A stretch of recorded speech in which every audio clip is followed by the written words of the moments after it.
l'Express avec notre invité Jean-Claude Guilbault. Bonsoir. Bonsoir. Alors vous êtes, pour vous présenter en deux mots, vous êtes journaliste, vous avez d'ailleurs été lauréat du prix Albert Londres en 1972, essayiste, écrivain et même éditeur.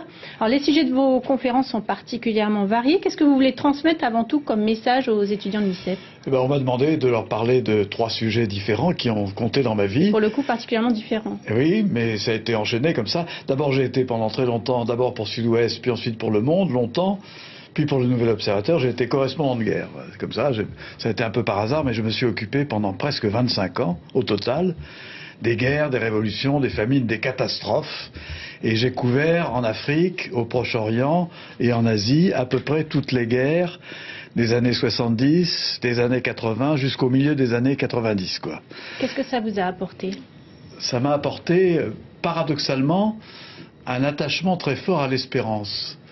Parce que dans toutes ces périodes épouvantables que j'ai traversées, je pense notamment à la guerre du Liban, qui a été sans doute la plus sauvage de toutes celles que j'ai couvertes, ou à la guerre du Cambodge, ou même à la révolution iranienne, qui a renversé le Shah d'Iran et qui a été quelquefois... Il y a eu des épisodes d'une extrême violence.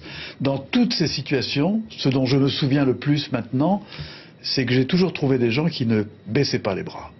J'ai toujours trouvé des gens qui refusaient de sombrer dans la désespérance et dans le pessimisme. Et donc j'ai appris cela d'eux. C'est ce que vous retenez. Alors vous dites avoir découvert le colonialisme, parce que ça on ne le sait pas, mais vous occupiez également des dom-toms lorsque vous étiez au Monde. Et en 73, le directeur du Monde m'a confié la couverture des départements et territoires d'outre-mer pendant plusieurs années. Et j'ai commencé par la Polynésie. Justement, vous dites que vous avez découvert le colonialisme en venant ici.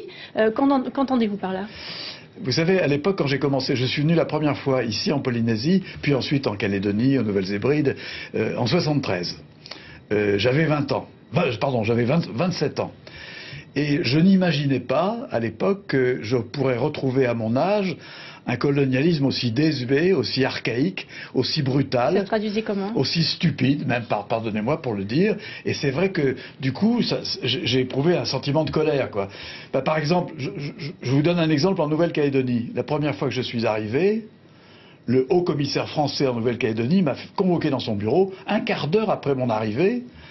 Et il m'a convoqué au haut commissariat. Il a commencé, pour faire le malin, par me réciter ma fiche de police. Monsieur Guilbault, vous êtes né en telle année, vous avez tel enfant, pour me montrer qu'il savait tout sur moi. Et il m'a dit, je vous raconte tout ça, c'est pas pour vous intimider, mais pour vous dire une chose simple. Ici, monsieur, si ça bouge, je cogne. Est-ce que vous vous rendez compte qu'un haut commissaire me dire ça? Je me suis cru dans les années 30, quoi. Et ce qu'il savait pas, le malheureux, c'est que j'allais le raconter dans le monde, quoi. Ce sont des temps révolus? J'espère, je le pense. Alors, lorsque vous étiez donc correspondant de guerre, vous étiez aussi en charge des dom-toms. Quel regard vous portez sur la santé de la presse locale? Je pense notamment à la disparition des nouvelles de Tahiti le 23 mai dernier. Vous savez, quand on vient de France, quand on vient d'Europe ou quand on vient des États-Unis, où je vais assez souvent, c'est pas une surprise. La presse écrite se porte dramatiquement mal partout. Sauf dans quelques pays, en Allemagne par exemple, en Angleterre elle se porte encore pas trop mal, mais il y a des pays comme la France, comme les États-Unis, où la situation de la presse écrite est dramatique. Alors Pierre Marchesini, le nouveau directeur de publication du quotidien La Dépêche, s'est engagé à ne plus jamais accepter la publication d'informations transgressant le secret de l'instruction. Comment vous réagissez à cela? Je réagis par le fait que c'est vrai que comme la presse écrite va très mal, comme la profession de journaliste va très mal, comme il y a beaucoup d'amateurisme, de complaisance, de connivence avec les puissants, de connivence avec la politique. Ne pas froisser les annonceurs, ne pas critiquer le gouvernement. Ce qui fait que les médias c'est pas un retour en arrière. Les médias n'ont jamais été aussi impopulaires en ce moment en France. Je ne sais pas si c'est le cas chez vous, je suis depuis trop peu de temps pour le savoir, mais en France, les médias sont au sommet de l'impopularité. Vous suggérez une remise en question? Oui. C'est pas la première fois que dans l'histoire de la presse française, les médias sont en mauvaise posture dans l'opinion. C'était le cas après la guerre de 14-18 par exemple, où ils avaient sombré dans ce que Albert Londres appelait le bourrage de crâne. Ça a été le cas dans les années 30, où c'était les années de la presse pourrie, corrompue par l'argent. Et peut-être qu'on arrive dans un moment où il faut refonder déontologiquement la presse. Oui. Concernant la télévision, William Irigoyen vient d'écrire un livre intitulé « Jeter le JT ». Ça va dans votre sens? D'une certaine façon, oui. En ce moment, en France, ce que je trouve catastrophique, c'est les chaînes d'information continue, BFM et iTélé, qui font du sous-journalisme dégradant. Alors pour terminer, vous qui avez été président de Reporters sans frontières, comment percevez-vous l'arrestation des 2 journalistes français à l'ouest de la Papouasie-Nouvelle-Guinée, dans la partie indonésienne? Il faut les défendre, il faut pétitionner pour eux, etc.